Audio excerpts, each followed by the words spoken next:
ठाणे महापालिकेच्या वतीने आयोजित करण्यात येणारी 32वी ठाणे महापौर वर्षा मॅरेथॉन 2026 येत्या 30 ऑगस्ट 2026 रोजी उत्साहात पार पडणार असून या पार्श्वभूमीवर ठाण्याच्या महापौर शर्मिला पिंपळोलकर यांनी आज पदाधिकारी आणि अधिकाऱ्यांसमवेत संपूर्ण मॅरेथॉन मार्गाची प्रत्यक्ष पाहणी केली व स्पर्धा मार्गावर आवश्यक त्या ठिकाणी रस्त्यांची दुरुस्ती करण्याच्या सूचना संबंधित विभागाला दिल्या आहेत। या पाहणी दौऱ्यास उपमहापौर कृष्णा पाटील, सभागृह नेते हनुमंत जगदाळे, विरोधी पक्षनेते शानू पठाण, गटनेते अभिजित पवार, नगरसेविका एकता भोईर, संध्या मोरे, विजया लासे, अतिरिक्त आयुक्त 2 प्रशांत रोडे, उपायुक्त मिनल पालांडे तसेच स्पर्धा मार्गावरील कार्यकारी अभियंता, ठाणे जिल्हा ॲथलेटिक्स संघटनेचे सचिव अशोक आहेर, उपाध्यक्ष प्रमोद कुलकर्णी, सहसचिव राजेंद्र मयेकर, एकनाथ पोवळे आदी उपस्थित होते।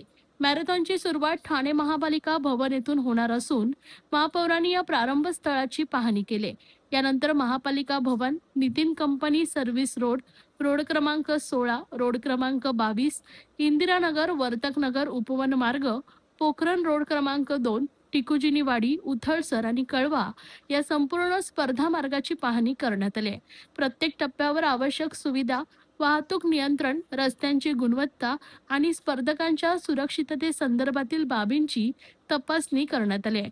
महापौरांनी स्पर्धा मार्गावरील रस्त्यांची स्थिती, वाहतूक व्यवस्था, स्वच्छता, सुरक्षितता आणि इतर मूलभूत सुविधांचा आढावा घेतलाय।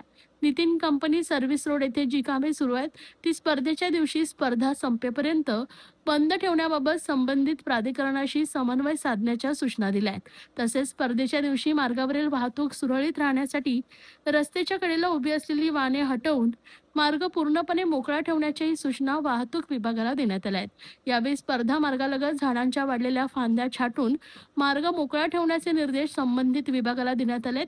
तर वाहतूक पोलिसांनी स्पर्धेच्या दिवशी प्रभावी वाहतूक नियोजन करून मॅरेथॉन मार्ग निर्बंध ठेवावा अशा सूचनाही महापौरांनी दिल्या आहेत। स्पर्धकांना कोणताही अडथळा निर्माण होऊ नये यासाठी सर्व विभागांनी समन्वयानं काम करण्याच्या सूचना महापौर शर्मिला पिंपळोलकर यांनी दिल्या। तर जास्तीत जास्त नागरिकांनी या मॅरेथॉन स्पर्धेत सहभागी व्हावे असं आवाहन देखील महापौरांनी केले आहे। सर्वांना माझा नमस्कार। ठाणे शहरामध्ये मॅरेथॉन स्पर्धा ही घेतली जाते ठाणे महानगरपालिकेच्या माध्यमातून। ही 32वी मॅरेथॉन स्पर्धा आहे। आज 7 वर्षाने पुन्हा एकदा ठाणे शहरामध्ये ही मॅरेथॉन स्पर्धा धावणार आहे। खेळाडूंना एक आव्हानात्मक खरं तर आहे। बरेच खेळाडूंचे महापौर म्हणून मला फोन आलेले आहेत की मॅडम खूप तुमचे आभार की ही स्पर्धा तुम्ही ठाणे शहरात पुन्हा एकदा घेताय। आज पाहणी दौरा या संदर्भात ठेवलेला आहे की खेळाडूंची सुरक्षा, त्यांना पिण्याच्या पाण्याची सुरक्षा, रस्ते व्यवस्थित आहेत की नाही, ट्रॅफिक पोलीस हे व्यवस्थित आहेत की नाही यांचा सगळ्यांचा पाहणी दौरा तिथे केलेला आहे।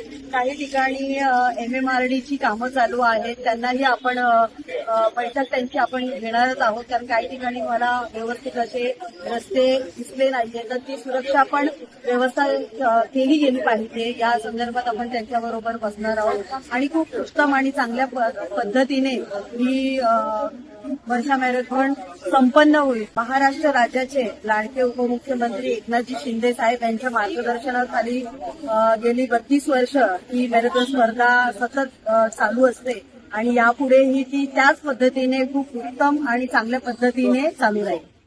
कशा प्रकारे मला वाटतं ठाणे महानगरपालिकेच्या इथूनच खरं तर ही धाव चालू होते आणि कळवा इथून येऊन पुन्हा ठाणे महानगरपालिकेच्या इथेच संपते। किती प्रमाणात रजिस्ट्रेशन वगैरे झाले?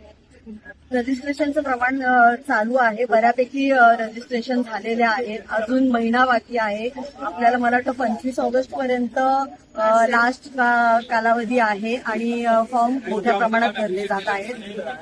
21 किलोमीटर ही सगळ्यात मोठी किलोमीटरची ही आहे। त्याच्यानंतर वृद्धांसाठी सुद्धा 1 किलोमीटर पर्यंत धावण्याची हे आहे स्पर्धा आहे। लोकांना काय आवाहन? लोकांना हेच आवाहन करेल की ठाणे शहरामध्ये अनेक प्रकारच्या भारतीय संस्कृती खरं तर जपण्याचा हा एक माध्यम आहे आणि ठाणे महानगरपालिकेने तो जपलेला आहे।